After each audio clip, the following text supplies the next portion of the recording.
the credit. The truth cannot be hidden, I said loftily. Leofric mocked that.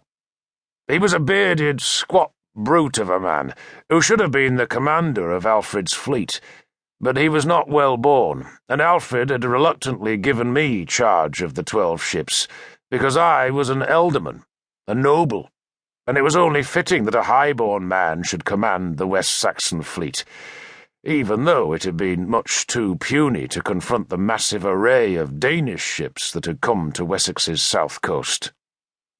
"There are times," Leofric grumbled, "when you are an earsling." An earsling was something that had dropped out of a creature's backside, and was one of Leofric's favourite insults. We were friends. "We'll see Alfred tomorrow," I said. "And Otter the Younger," Leofric said patiently, "has seen him today." Otter the Younger was the son of Otter the Elder, who had given my wife shelter, and the son did not like me. He did not like me because he wanted to plough Mildrith, which was reason enough for him to dislike me. He was also, as Leofric said, a piece of goose shit, slippery and slick, which was reason enough for me to dislike him. "We shall see Alfred tomorrow," I said again. And next morning we all rode to Exoncester, my men escorting Mildrith, our son, and his nurse, and we found Alfred on the northern side of Exoncester, where his green and white dragon banner flew above his tents. Other banners snapped in the damp wind, a colourful array of beasts, crosses, saints, and weapons, announcing that the great men of Wessex were with their king.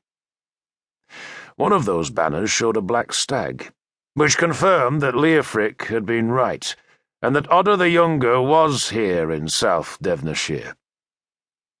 Outside the camp, between its southern margin and the city walls, was a great pavilion made of sailcloth stretched across guide poles, and that told me that Alfred, instead of fighting Guthrum, was talking to him.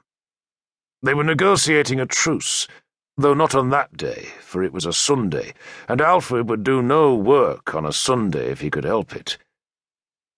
I found him on his knees in a makeshift church, made from another poled sailcloth, and all his nobles and thanes were arrayed behind him, and some of those men turned as they heard our horses' hoofs. Otter the Younger was one of those who turned, and I saw the apprehension show on his narrow face. The bishop who was conducting the service paused to let the congregation make a response, and that gave Otter an excuse to look away from me. He was kneeling close to Alfred, very close, suggesting that he was high in the king's favour, and I did not doubt that he had brought the dead Uber's raven banner and war axe to Exoncester, and claimed the credit for the fight beside the sea. "One day," I said to Leofric, "I shall slit that bastard from the crotch to the gullet and dance on his offal." "You should have done it yesterday." A priest had been kneeling close to the altar, one of the many priests who always accompanied Alfred, and he saw me and slid backwards as unobtrusively as he could until he was able to stand and hurry towards me. He had red hair, a squint, a palsied left hand, and an expression of astonished joy on his ugly face. "Uhtred!" he called as he ran towards our horses. "Uhtred! We thought you were dead." "Me?" I grinned at the priest. "Dead?" "You were a hostage."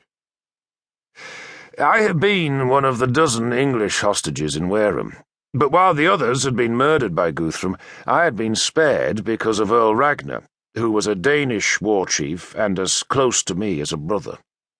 "I didn't die, father," I said to the priest, whose name was Bjorka, "and I'm surprised you did not know that." "How could I know it?" "Because I was at Sinuit, father, and Otter the Younger could have told you that I was there, and that I lived." I was staring at Otter as I spoke, and Bjorka caught the grimness in my voice. "You were at Sinuit?" he asked nervously. "Otter the Younger didn't tell."